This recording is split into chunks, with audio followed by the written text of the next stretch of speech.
പിതാവിൻ്റെയും പുത്രൻ്റെയും പരിശുദ്ധാത്മാവിൻ്റെ നാമത്തിൽ ആമേൻ. എൻ്റെ പ്രിയപ്പെട്ടവരെ, ഇന്ന് ചൊവ്വാഴ്ച ഏപ്രിൽ 8 നമുക്ക് പ്രാർത്ഥിക്കാം. അമ്മേ പരിശുദ്ധമ്മേ, അമ്മേ പരിശുദ്ധമ്മേ, ദേവമാതാവേ, ദൈവമാതാവേ, കൃപാസനത്തിലൂടെ ഞങ്ങൾക്കും ഞങ്ങളുടെ ദേശത്തിനും അമ്മ മധ്യസ്ഥം തേടി തന്ന എല്ലാ അനുഗ്രഹങ്ങൾക്കും കൃപകൾക്കും ഞങ്ങളിപ്പോൾ ഹൃദയം നിറഞ്ഞ നന്ദി പറയുന്നു. അമ്മേ പരിശുദ്ധമ്മേ, ദൈവമാതാവേ, 2004 ഡിസംബർ 7 തീയതി ഉച്ചകഴിഞ്ഞ് 2:30 കൃപാസനത്തിൽ സംഭവിച്ച അമ്മയുടെ പ്രത്യക്ഷപ്പെടലിനെ കുറിച്ച് തിരുസഭയ്ക്ക് സമർപ്പിച്ചിരിക്കുന്ന പഠനരേഖകളുടെ മേൽ സഭാത്മകമായ പഠനങ്ങൾ ആരംഭിക്കുവാൻ ഞങ്ങൾ പ്രാർത്ഥിക്കുന്നു. അമ്മേ പരിശുദ്ധമ്മേ, ഭൂസ്വർലോകങ്ങളുടെ രാജ്ഞിയായ അങ്ങേയ്ക്ക് ഭൗമ സംരക്ഷണത്തിനായി പ്രപഞ്ച പ്രകൃതിയെ തന്നെ തിരുസഭ പ്രതിഷ്ഠിക്കുവാൻ ഈ പ്രത്യക്ഷീകരണം വഴി ഇടയാക്കണമേ. പരിശുദ്ധമ്മേ, ജപമാല മാതാവേ, സകല കൃപാസനം പ്രാർത്ഥനകളോടും ചേർത്ത് ഞങ്ങളിപ്പോൾ പ്രാർത്ഥിക്കുന്ന ഈ കുടുംബത്തിന്റെ പ്രത്യേക നിയോഗം പ്രമക്കളെ,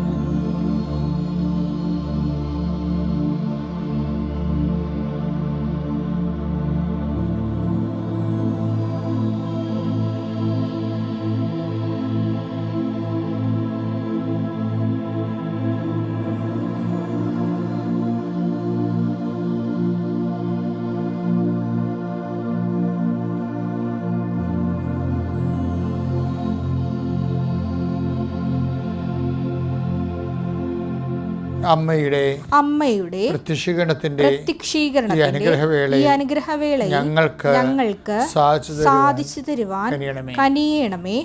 ആമേൻ. വിശ്വാസ പ്രമാണം. സർവശക്തനായ പിതാവും ആകാശത്തിന്റെയും ഭൂമിയുടെയും സൃഷ്ടാവുമായ ദൈവത്തിൽ ഞാൻ വിശ്വസിക്കുന്നു.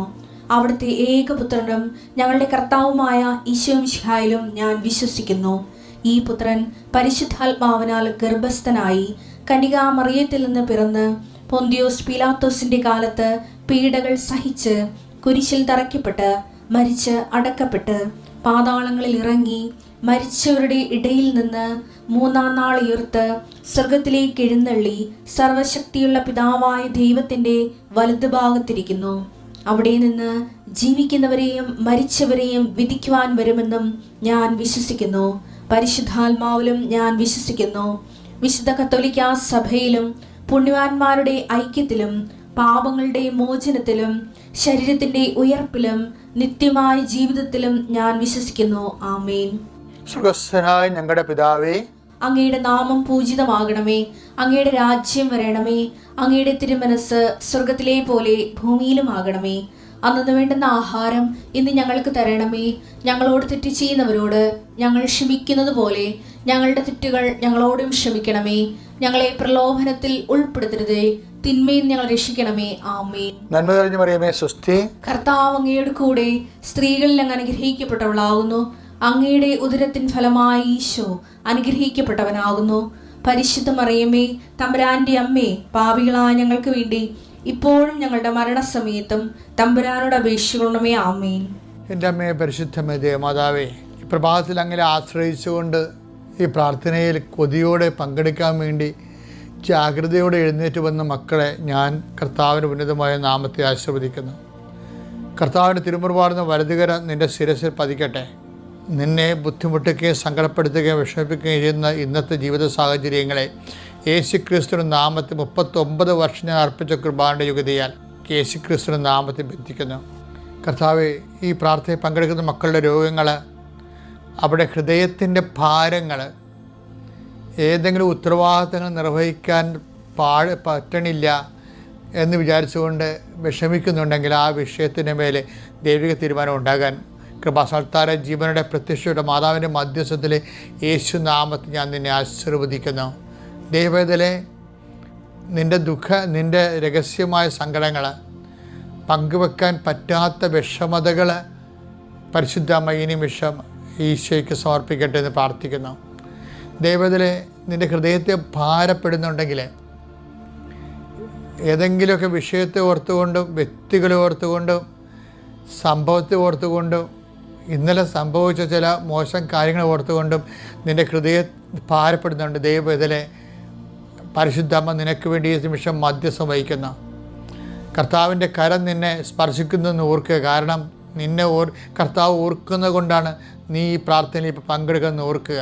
നീ ദൈവത്തിൻ്റെ കരുണയിൽ നിന്നോ, ദൈവത്തിൻ്റെ ചൈതന്യത്തിൽ നിന്നോ, ദൈവത്തിൻ്റെ സന്ധിപ്പിൽ നിന്നോ ദൈവത്തിലെ നീ അകലെ അല്ലെന്നോർത്തുകൊണ്ട് നീ ആർത്ത് ഉല്ലസിക്കുക. ദൈവത്തിലെ ഈ നോൻപ് കാലത്ത്, ഈ ദിവസങ്ങളിൽ നീ ചെയ്തിട്ടുള്ള നന്മ പ്രവൃത്തികൾ നിനക്ക് നിൻ്റെ വഴികളിൽ ദൈവത്തിൻ്റെ സാന്നിധ്യം ഉറപ്പുവരുത്താൻ വേണ്ടി നിനക്ക് തുണയാകട്ടെ എന്ന് അച്ഛൻ ഈശോയുടെ നാമത്തിൽ പ്രാർത്ഥിക്കുന്നു. കർത്താവിൻ്റെ ഉന്നതമായ നാമത്തിൽ പ്രാർത്ഥിക്കുന്നു. കർത്താവെ, ഞാൻ അർപ്പിച്ചുള്ള കുർബാനകൾ, ഞാൻ കർത്താവിൻ്റെ നാമത്തിൽ ലോകത്തിന് കൈമാറുന്നതിന് വേണ്ടി കാണിച്ചിട്ടുള്ള തീഷ്ണതകളെയും അതിനുവേണ്ടി നിനക്കുണ്ടായ സന്തോഷങ്ങൾ ഞാൻ സ്മരിച്ചുകൊണ്ട് ഇപ്പം ഞാൻ ആർക്ക് വേണ്ടി പ്രാർത്ഥിക്കുന്നുവോ ആ കുടുംബത്തെ നീ ആശീർവദിക്കണമേ. ദൈവത്തിലെ കർത്താവ് എന്നോട് അള്ളിച്ചതനുസരിച്ച് കൊണ്ട് എനിക്ക് നൽകിയ പട്ടാഭിഷേകത്തിൻ്റെയും പട്ടത്വത്തിൻ്റെ ശക്തിയാൽ ഞാൻ നിന്നെ ആശീർവദിക്കുന്നു. നീ ഏത് ഭവനത്തിൽ പ്രവേശിച്ചാലും ആ ഭവനത്തിൽ സമാധാനം ആശംസിക്കാൻ വേണ്ടി അള്ളിച്ചതുകൊണ്ട് എന്നെ നിയോഗിച്ച കർത്താവിൻ്റെ ചൈതന്യത്താൽ ഞാൻ നിൻ്റെ കുടുംബത്തെ ആശീർവദിക്കുന്നു.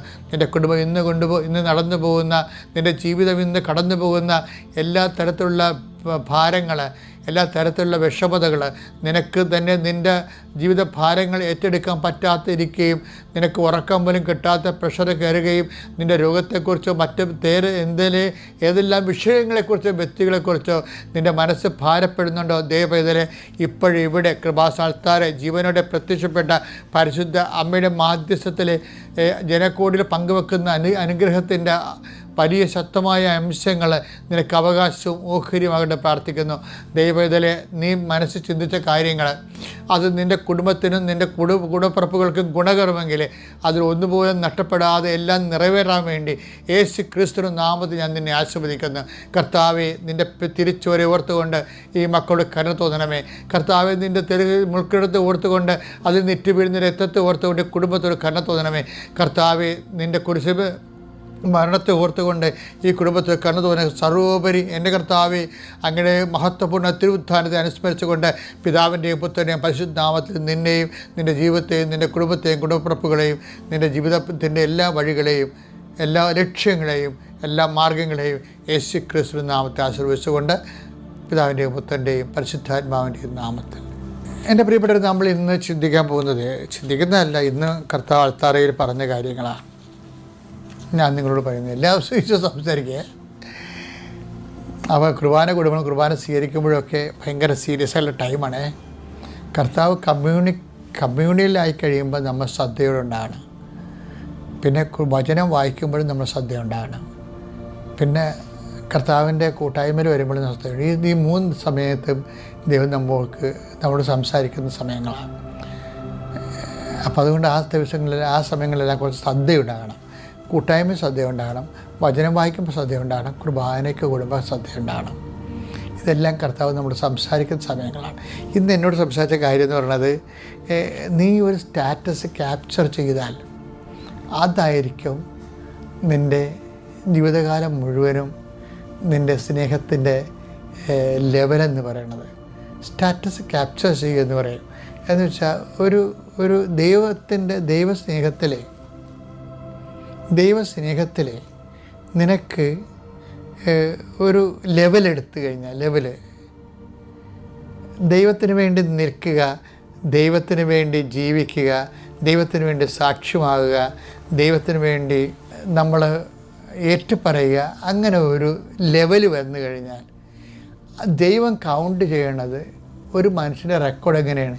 അവൻ ഇപ്പോൾ ഹൈ ജമ്പ് ചെയ്യുമ്പോഴും അവൻ ലോങ് ജമ്പ് ചെയ്യുമ്പോഴും അവൻ്റെ റെക്കോർഡെന്ന് പറയുന്നത് അവൻ ഏറ്റവും കൂടുതൽ ഡിസ്റ്റൻസിൽ ചാടുകയും ഹൈറ്റിൽ ചാടുകയും ചെയ്ത റെക്കോർഡാണ് റെഫർ ചെയ്യണത്, കപ്പാസിറ്റി എന്ന് പറയുന്നത്.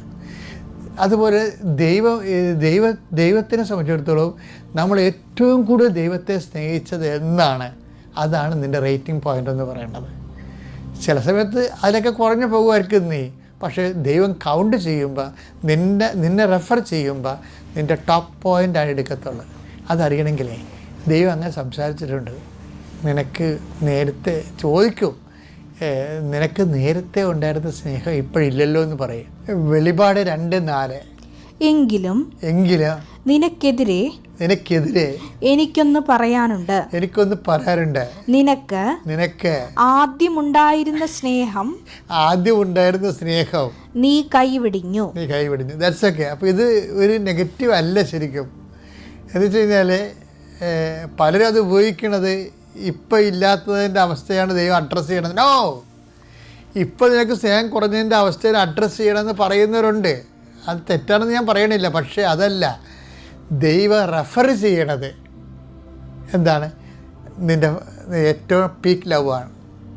അതെപ്പോഴും അപ്പം അത് നമ്മൾ ദൈവത്തോടാണ് നമ്മൾ ആ സ്നേഹം കാണിച്ച കാരണം അതാണ് നിൻ്റെ കറക്റ്റുള്ള റേറ്റിംഗ് എന്ന് പറയുന്നത്. അതിൽ നിങ്ങൾ താഴെ പോയാലും ദൈവം നിന്നെ കോംപ്രമൈസ് ചെയ്യും.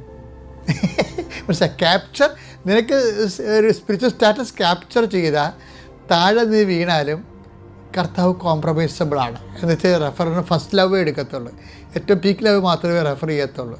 അതറിയണമെങ്കിലേ ഇപ്പോൾ പത്രോസിനോട് പറഞ്ഞില്ലേ Eesho, you are rock in this rock I shall build my. കർത്താവ് ആത്മാവിൽ ആനന്ദിച്ചൊക്കെ പറഞ്ഞ സംഭവമാണത്. എന്താണ്? ഈ പാറമേൽ എൻ്റെ പള്ളി ഞാൻ പണിയുമെന്ന്. അപ്പോൾ എന്ത് കർത്താവിൻ്റെ മനസ്സിലുള്ള സന്തോഷം എന്ന് പറയുന്നതുണ്ട്, അപാര സന്തോഷമായിരിക്കും. പത്രോസ് റെക്കോർഡ് ചെയ്യണതാണ്, റെക്കോർഡിട്ട് എന്താണ് ഇപ്പോൾ you are Christ the son of the living God എന്നൊക്കെ പറയുന്നത് ഇവിടെ. അപ്പോൾ അതെന്ന് വെച്ചാൽ നീ ആരാണെന്ന് ചോദിക്കുമ്പോൾ പത്രോസ് അങ്ങോട്ട് പറയും, നീ you are Christ the son of the living God. നീ ക്രിസ്തുവാണെന്ന് പത്രോസ് പറയുമ്പോൾ കർത്താവിന് ആത്മാവിനിങ്ങനെ ആനന്ദിക്കും, ആഹ്ലാദത്തോടെ പറയും. പിന്നെ കർത്താവ് കൺട്രോളില്ല പറയുക, you are rock Simon Barjona, you are rock I in this rock I shall build my church. എന്ത് രസമാണെന്ന് കേൾക്കാൻ. എനിക്ക് ഭയങ്കര ഈ കേക്ക് ഭയങ്കര അഭിഷേകം തോന്നുന്നു വെച്ച് കഴിഞ്ഞാൽ ഈ പാറമേൽ നീ പാറയാണ്, ഈ പാറമേൽ എൻ്റെ പള്ളി ഞാൻ പണിയാം. അപ്പോൾ ഇതാണ് പത്രോസിനെക്കുറിച്ച് കർത്താവിൻ്റെ ക്യാപ്ചർ എന്ന് വെച്ച് കഴിഞ്ഞാൽ കർത്താവ് പത്രോസിനെ സ്നേഹിച്ചതായിട്ട് കർത്താവിന് ഫീൽ ചെയ്ത ഒരു love of God capture point ഇതാണ്.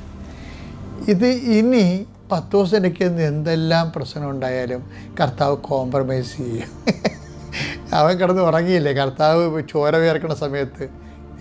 അപ്പോൾ നമുക്ക് നീതികേടാണ് നിർവികേടാന്നൊക്കെ നമുക്ക് തോന്നുമെങ്കിലും കർത്താവ് പറഞ്ഞ എന്താണ് സാരല്ലേ, ഇപ്പോൾ അവൻ്റെ റെക്കോർഡിൻ്റെയിലുണ്ട്, പഴയ റെക്കോർഡിൻ്റെയിലുണ്ടെന്ന്. എന്താണ് അതിന് ആ റെക്കോർഡ് എന്താ വെച്ച് ആ റെക്കോർഡ് വെച്ചൊക്കെ ഇപ്പോൾ ഓർക്കണം. എന്താ വെച്ചാൽ അവൻ പറയും ആത്മാവ് സന്നദ്ധമാണ്.